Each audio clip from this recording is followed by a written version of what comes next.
Thank you for joining us. My name is Judy Peterson, and I will be guiding you through our online CAP system. Today we will create the Commitment Schedule B. Schedule B Part 1 contains requirements, and Part 2 contains exceptions. Schedule B has pre-filled based on information already entered. The additional Schedule B options are available if you need help with the wording of a requirement or exception, and these have been sorted as to the section in which each would appear. Text which appears inside a box is editable. Some of the paragraphs can be removed by clicking on the trash can. The order in which the paragraphs appear can be changed by using the up or down arrows. And additional editable paragraphs can be opened within each section by clicking on the blue plus sign. Let's begin with Part 2, Exceptions. The first 7 are standard exceptions which cannot be edited or removed. We'll begin with Paragraph 8, the real estate taxes. The tax year is described in the first sentence. The second editable sentence describes the payment status as it should be as of the date of certification. The status can be changed if necessary. Do not include tax amounts or parcel numbers in Paragraph 8. If your lender asks that this information be included on the commitment, you can add it as a note. The second paragraph, Paragraph 9, can be completed with information for a current mortgage, or removed if there is no current mortgage. You can copy and paste from a title opinion or type the information in by hand. And the blanks listed here are include the information that we need to see. So I'm going to copy in a paragraph.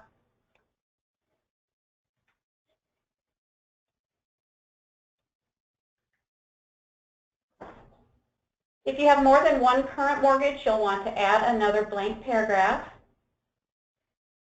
and include that information, same as what we included already.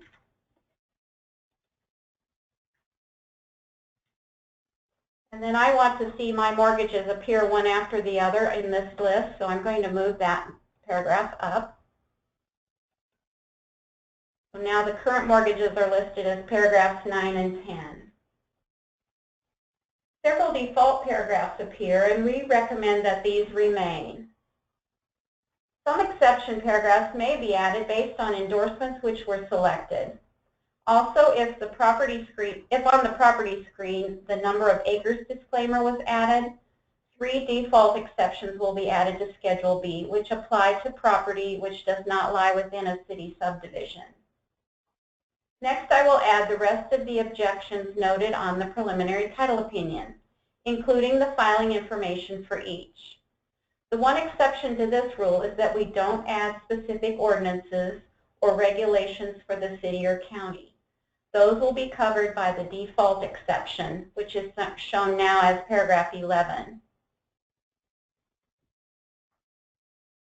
You'll see that this is one exception that we can't remove. This property contains restrictive covenants and a homeowners association. So I could either copy in those paragraphs from the title opinion, or I can use the additional options here to add those exceptions. To open the list of exceptions, click on the arrow, and then all of the exceptions that we have listed are here. To see what they're, click on the name of it to see what it is. So I'm going to use covenants, conditions, restrictions, specific. So that text looks good. So to select it, you click the box next to that name. I also need covenants, condition, restrictions, homeowners association. And I'm going to select that one as well. And then click on add, and it adds them as the last numbered paragraphs of that section. So here's the first one we added, there's the second one we added. Instead of filling in all the blanks, I'm going to remove this. I don't have anything else for that part of it. And then I'm just going to copy in my information here.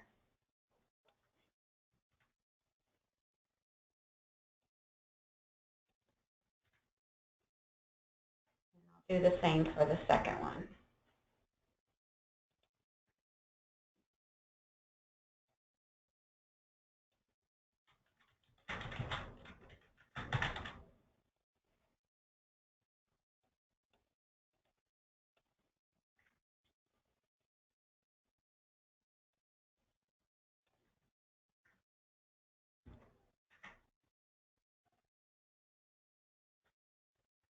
Once all of the exceptions have been added, we'll move on to the notes.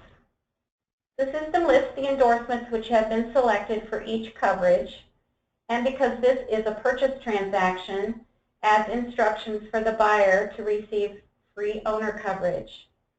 Additional notes can be added by clicking on the blue plus sign or selecting from the options.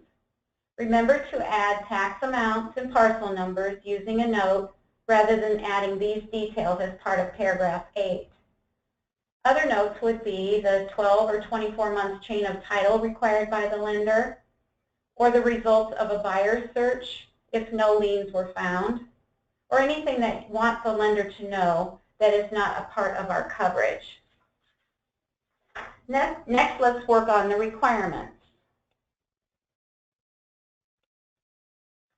The first requirement with a purchase transaction is a proposed deed, which pre-fills based on the entity type of the current title holders.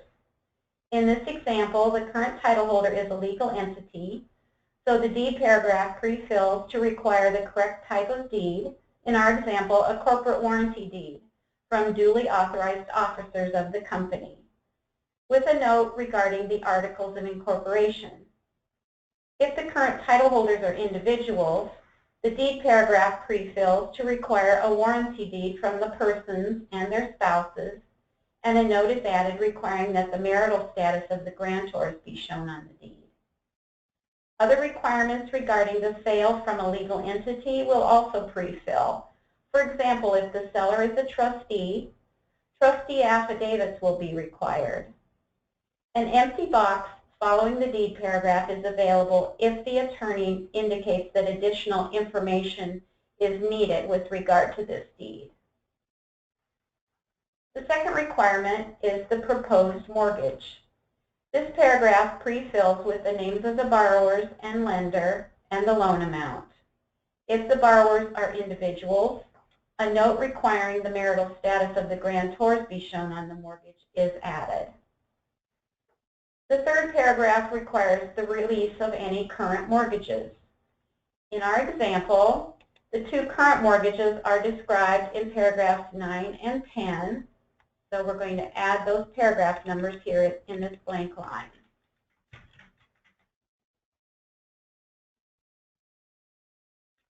Additional requirements for documents which need to be recorded, for example, the release of a judgment or an affidavit, can be added using the blue plus sign at the beginning of this section, or selecting the proper wording from the additional Schedule B options. The next section of requirements are requirements for action or documents which do not need to be recorded. Several are not removable.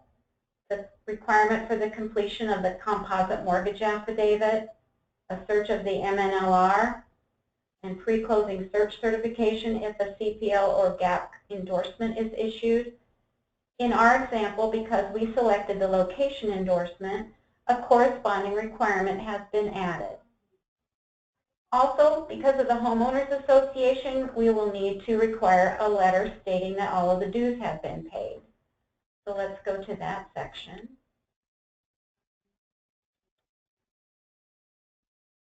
So that would be CCR HO letter. I'm going to select that one and add it. And now it's added as number 6. I'm going to review the exceptions once more. So here we can close this using the arrow. Review the exceptions once more, make sure I didn't miss anything. Oh, I do see we have an open-end mortgage as one that's going to be paid off. So we do need to add a requirement that that mortgage not only be paid off but also closed. and that requirement is in the Requirements of Record. OpenEnd mortgage release requirement. So we're going to add that one as well. And now it's here as number 4. Close this back up. Once all of your exceptions have been added and the requirements, you can save changes. There's a Save Changes button at the top or at the bottom of this screen. And now Schedule B is designated with a green check mark, and the commitment can be reviewed and issued.